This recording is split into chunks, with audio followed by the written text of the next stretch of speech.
Hello everyone, welcome to the beginning of my bottle designing process. So off camera, I guess, I've basically just gotten some reference photos. So got some Evian bottles, and just generally loads of different bottles with different shapes.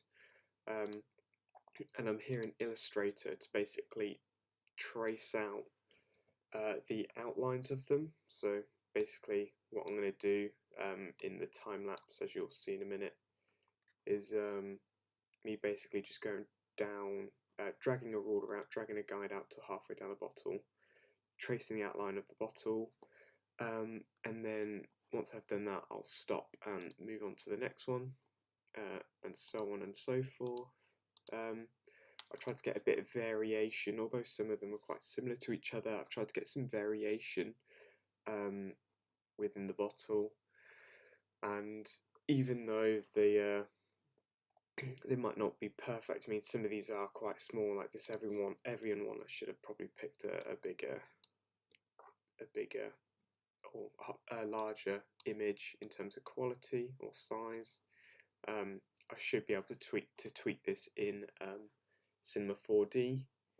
The way that I'm going to save these is an export selection, and oh no, export as, and then I should be able to save them as a spline, or it might be an SVG that I'll have to go through. However, I've got some notes down, and this is from my research that I did the other day on my blog post. So I'll be using that to help guide me on this. So thank you very much. Enjoy the time lapse, and I shall see you again inside of cinema.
So I've just started to create the first two splines here, and you can see them here. I've got the Evian bottle, that's done, and then I've also got this like glass bottle splined out.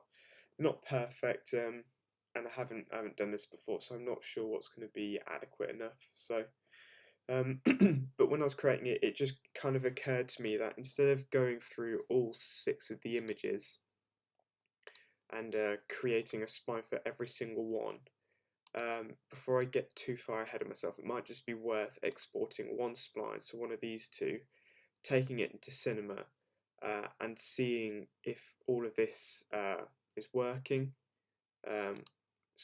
and basically just to see whether the splines I've created make an adequate bottle. So instead of wasting a load of time on all these and doing them all the wrong way, I'd rather spend a little bit of time testing out now how the splines are currently going, to make sure that I don't mess up further along down the line. Just from doing 2 already, I already think that this spline is going to be wrong, because here you can see that I've incorporated the lid or the cap into the design of the bottle, when really I'm actually going to be modelling the cap inside a cinema, so this really doesn't matter. So these are, because I haven't done this before, these are some little things that I don't know about and would be really well worth just going over and actually finding out how to do.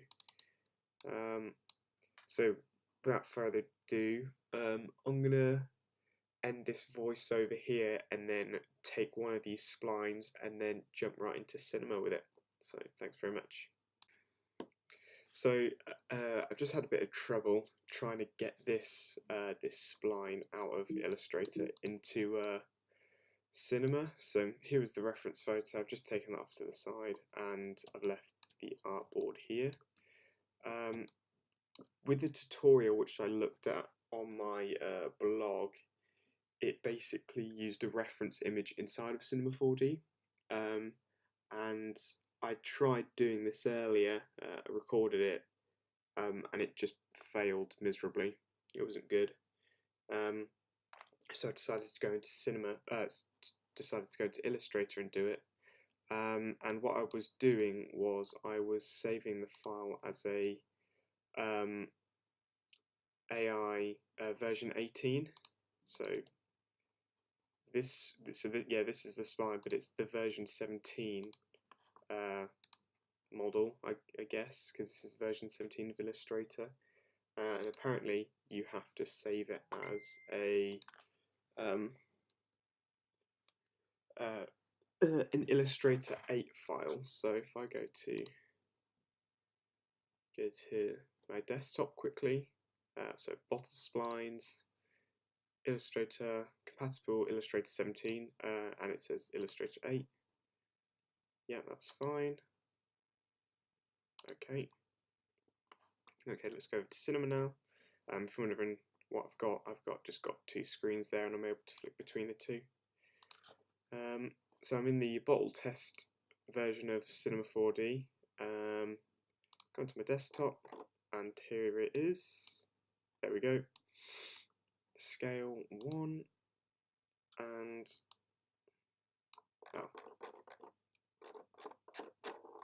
okay, what's going on? Okay, there we go. Okay, cool. That's fine. So they were just my guides, and there we go. I've got both of them there, which is really cool. And it's actually okay. So it's actually put them on different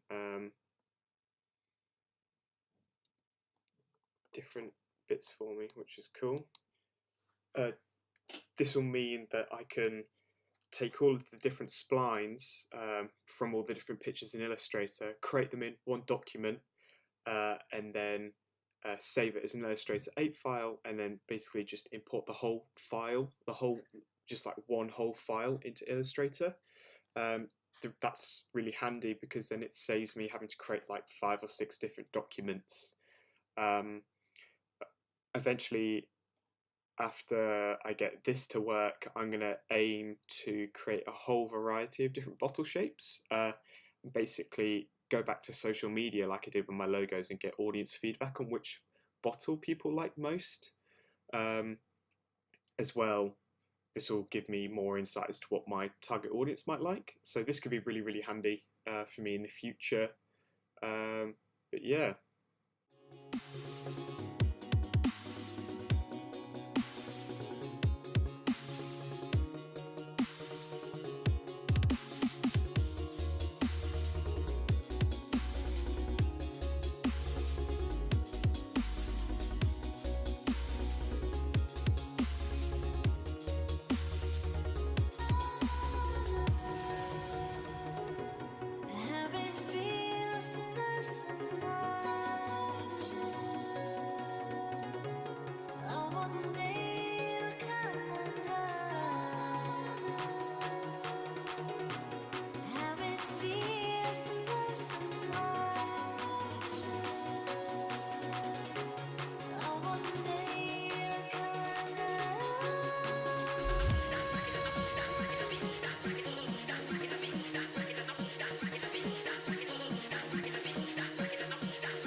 Okay, so after a while of playing around with the spline, I've managed to give it some thickness in terms of the actual wall itself here. There's still a little hole in the middle, however I can quickly adjust that by playing around with the spline down here. Yeah, by playing down with the spline here,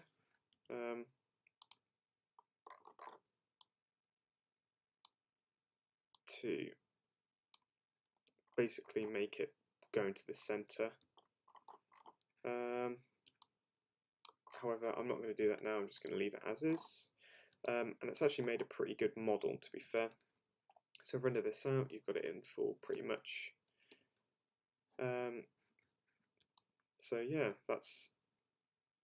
I think so far that's gonna call it there in terms of the model. And I'm gonna basically get on with creating all of the different splines and all different bottle shapes in Illustrator, saving them as an Illustrator 8 file, bring them into Illustrator, Cinema 4D, sorry, and then playing around with them in here to make them look as good as possible. As you can see from the time-lapse video here, they're coming in, and I think that the reason I think I know the reason for why they went into like big bowl shapes, and that was potentially because I didn't I didn't zero them out into the center. So the lathe nub here is centered at 0, 0, 0 in the X, Y, and Z. So this is in dead center, whereas this bottle, whereas this spline is 45 centimeters to the right. So there you can see that it's changing. So if I just quickly change this to 0, the shape of it changes entirely. So if I want to make it fatter, I can make it to 50, and that's more milk bottle shaped. And then if I just kind of demonstrate again, if we put that up to 200, it's starting to make the jar shape. So I think that's what it was. I think it was the distance from the path, from the center, the center being 0, 0, 0, which is this point here, which is where the lathe nub gets put in. So if I just turn this off entirely quickly, if I just put in a cube, that comes in automatically at 0, 0, 0. And I believe when I added the lathe nub, that's what was happening. So there, I think that's kind of sorted that. So that's one thing I'm going to have to bear in mind for the future. But for now, I'll just quickly put on a glass texture for it. Custom. Let's just go glass.